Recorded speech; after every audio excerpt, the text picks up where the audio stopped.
BRS ఆధ్వర్యంలో నిరుద్యోగ సభకు సరూనగర్లో ఏర్పాట్లు చేశారు. మనం చూస్తూ ఉన్నాం పెద్ద ఎత్తున స్టేజ్ కార్యక్రమం అన్ని పనులు జరుగుతూ ఉన్నాయి. ప్రభుత్వం కుట్ర చేస్తూ ఉంది, అనుమతి ఇవ్వట్లేదని బీఆర్ఎస్ నేతలు చెప్తా ఉన్నారు. బీఆర్ఎస్ పార్టీ సీనియర్ నాయకులు, ఉద్యమ నాయకులు, ఎమ్మెల్సీ షంబీపూర్ రాజు ఉన్నారు. మీరు కుట్ర అంటారు, ఎట్లాంటి కుట్ర చేస్తూ ఉంది, దేనికోసం? మీరు చూస్తూ ఉన్నారు ఇక్కడ సరూనగర్ గ్రౌండ్లో గతంలో కాంగ్రెస్ పార్టీ ఈ గ్రౌండ్లో సభ పెట్టి యువతకి ఇచ్చిన హామీలపైన వారు ఏ ఒక్క హామీ కూడా నెరవేర్చలేదు. వాటిని ప్రశ్నిద్దాం, నిలదీద్దామని యువత పక్షాన బీఆర్ఎస్ పార్టీ యువజన విభాగం ఆధ్వర్యంలో, అది విద్యార్థి విభాగం ఆధ్వర్యంలో యువజన అధ్యక్షుడిగా నేను, విద్యార్థి అధ్యక్షుడిగా గెలి శ్రీనివాస్ గారు, మా కేటీఆర్ గారు, కేసీఆర్ సార్ ఒక డైరెక్షన్లో మేము ఇక్కడ ఈ సభ ఏర్పాటు చేసుకోబోతా ఉన్నాం. సభ ఏర్పాటు చేసుకుందామనే ఉద్దేశంతోనే గత 20 రోజుల కింద మేము పర్మిషన్కి అప్లై చేసుకున్నాం కలెక్టర్ గారికి, రంగారెడ్డిలకు. వారు స్పోర్ట్స్ అథారిటీకి రాశారు, స్పోర్ట్స్ అథారిటీ వారు సిపి గారికి రాశారు.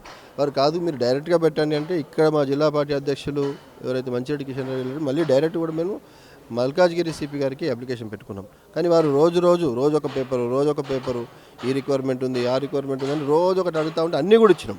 అక్కడ పార్కింగ్ సంబంధించి ప్రైవేట్ ల్యాండ్ నుండి ఆ ఓనర్తో లెటర్ కాబట్టి అది ఇచ్చినాం. అన్ని ఇచ్చినా కూడా ఉద్దేశపూర్వకంగానే వారు ఈరోజు మాకు పర్మిషన్ ఇవ్వట్లేదు.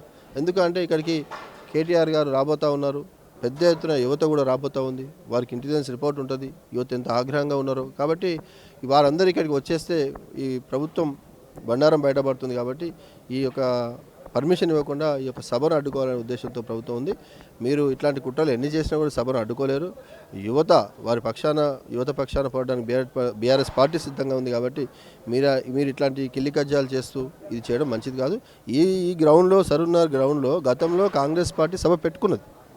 ఇదే ముఖ్యమంత్రి గారు అప్పుడు పిసిసి అధ్యక్షులుగా ఉన్నారు, ప్రియాంక గాంధీ గారిని పిలిపించారు. మా ప్రభుత్వంగా మేము పర్మిషన్ ఇచ్చినాం. అప్పుడు ఈ గ్రౌండే కాదండి, వారు గజ్వేల్లో మా ముఖ్యమంత్రి గారి నియోజకవర్గంలో సభ పెట్టుకున్నా కూడా మేము వారికి పర్మిషన్ ఇచ్చినాం. ఎక్కడ కూడా అడ్డంకులు సృష్టించలేదు. వాళ్ళకి ఇంకా బందోబస్తు ఇచ్చి పర్మిషన్ ఇచ్చినారు. అప్పుడు ఇంత చేసి అప్పుడు మా ప్రభుత్వంలో ఉన్న అధికారులు అన్ని పర్మిషన్లు ఇచ్చినా కూడా ఇప్పుడు మేము సభ పెడుతుంటే వీళ్ళు భయపడుతూ ఉన్నారు.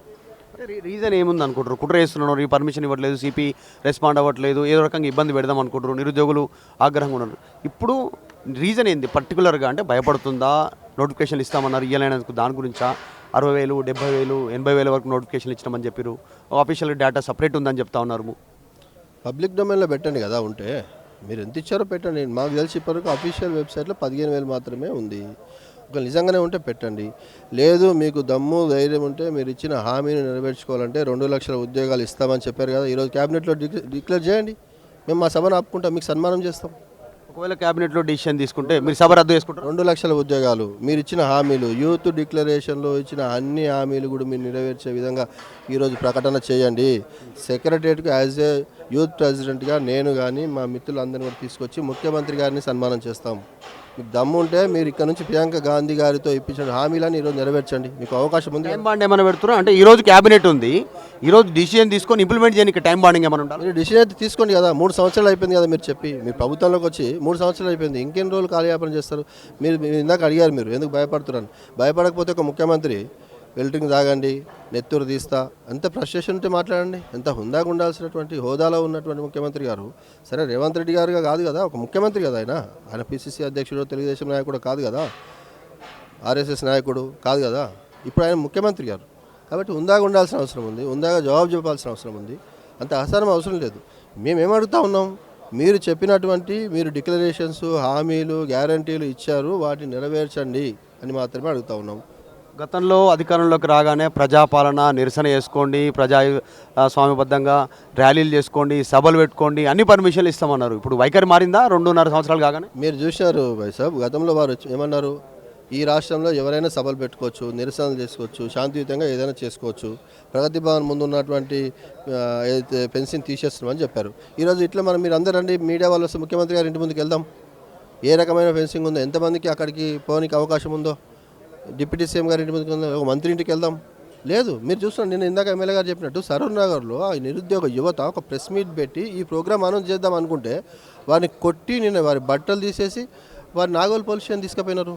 ఎక్కడ ఇందిరమ్మ రాజ్యం, ఎక్కడ ప్రజాపాలన, ఎక్కడుందండి? ఇందిరమ్మ రాజ్యం ప్రజాపాలన కాదు, ఎమర్జెన్సీ కాలం నడుస్తూ ఉంది, ఎమర్జెన్సీ రాజ్యం నడుస్తూ ఉంది ఈ రాష్ట్రంలో. కాబట్టి వారు ఖచ్చితంగా భయపడ్డారు. భయపడే మా పర్మిషన్ ఇవ్వట్లేదు. మీ సమక్షంలోనే కదా నేను సిపి గారికి మీడియా ముందే కాల్ చేశాను. ఏమన్నారు? వారు ఇస్తామన్నారు, చూస్తున్నాను, ఇప్పుడు నా టేబుల్ మీదకి వచ్చాను, 15 రోజులు చెప్తుంది, రోజు నా టేబుల్ మీదకి వస్తుందని రోజు చూస్తూ ఉంటున్నది. మరి ఏం చూద్దాం, ఆశిస్తాం. ఒకవేళ సాయంత్రం వరకు మీకు క్లారిటీ రాకపోతే సిపి నుంచి కానీ మీరు కోర్టుకు వెళ్ళి రాలేడి, కోర్టు నుంచి కూడా ఒకవేళ ప్రతికూల ఫలితం వస్తే, ఒకవేళ ప్రతికూల ఒక ఎగ్జాంపుల్ వస్తే నెక్స్ట్ ఫర్దర్ ఏంది? మీరు ఆల్రెడీ ఫ్లెక్సీలు, పోస్టర్లు, అనౌన్స్మెంట్ అయిపోయింది, ప్రచారం అయిపోయింది, ఏం చేస్తారు? ముఖ్యంగా పోలీసు వాళ్ళు ఇస్తారని అనుకుంటా ఉన్నాను. ఎందుకంటే మేము ముందు సిపి గారు మాట్లాడారు. కోర్టుల మీద మాకు నమ్మకం ఉంది, గౌరవం ఉంది. ఎందుకంటే చాలా సందర్భాల్లో కోర్టులు ఇట్లాంటి పరిస్థితుల్లో పర్మిషన్ ఇవ్వడం జరిగింది, ఇస్తారు అనే నమ్మకం అయితే ఉంది. వారు ఇస్తారు, తప్పకుండా ఈ సభను సక్సెస్ చేసుకుంటాం. ఒకవేళ పోలీసు వాళ్ళు ఇదే రకంగా వివరించి ఎక్కడిక్కడ అరెస్ట్ చేస్తామంటే వారు రాణిస్తే సర్వనగర్కి వచ్చి మా యువత అంతా ఇక్కడ సదస్సు చేస్తాం. లేదంటే ప్రతి గ్రామంలో, ప్రతి వార్డులో, ప్రతి బస్తీలో ఇంకా యువజన సదస్సులు జరుగుతాయి. ఇది బీఆర్ఎస్ పార్టీ ఆధ్వర్యంలో జరుగుతున్నటువంటి నిరుద్యోగ సభకు సంబంధించి పర్మిషన్ ఇవ్వట్లేదు. ఇవ్వకుంటే ఎక్కడ గ్రామాల్లో, ఎక్కడ మండలాల్లో, ఎక్కడ నియోజకవర్గాల్లో, ఎక్కడ జిల్లాలో అక్కడే పెద్ద ఎత్తున సభలు నిర్వహించడానికి బీఆర్ఎస్ పార్టీ పిలుపునివ్వబోతా ఉందని చెప్తా ఉన్నారు. చేస్తూనే బీఆర్ఎస్ పార్టీ ఎమ్మెల్సీ షంబీపూర్ రాజు ఒక సెన్సేషన్ కామెంట్ చేశారు. ఈరోజు రాష్ట్ర కేబినెట్ ఉంది, కేబినెట్లో నిర్ణయం తీసుకోండి, 2 లక్షల ఉద్యోగాల నోటిఫికేషన్కి ఈరోజు కేబినెట్లో నిర్ణయం ప్రకటించండి, మా సభ రద్దు చేసుకుంటాం, మా శాసనసభ్యులందరినీ తీసుకొని సెక్రటేరియట్కి వెళ్ళి ముఖ్యమంత్రి రేవంత్ రెడ్డికి సన్మానం చేస్తాం. ఇప్పటికే 3 ఏళ్ళు అయిపోయింది, 2 లక్షల ఉద్యోగాలు ఇస్తామని చెప్పేసి 15,000 అఫీషియల్గా ఇచ్చింది మా దగ్గర ఉన్న డేటా ప్రకారం అన్న అబద్ధాలు చెప్తా ఉన్నారు. సో ముఖ్యమంత్రి నిర్ణయం తీసుకుంటే ఈరోజు 2 లక్షల ఉద్యోగాల ప్రకటన కేబినెట్ సమావేశం తర్వాత చేస్తే ముఖ్యమంత్రికి బీఆర్ఎస్ పార్టీ సన్మానం చేస్తాం, సభను కూడా రద్దు చేసుకుంటామనేటువంటి స్టేట్మెంట్ చేస్తూ ఉన్నారు.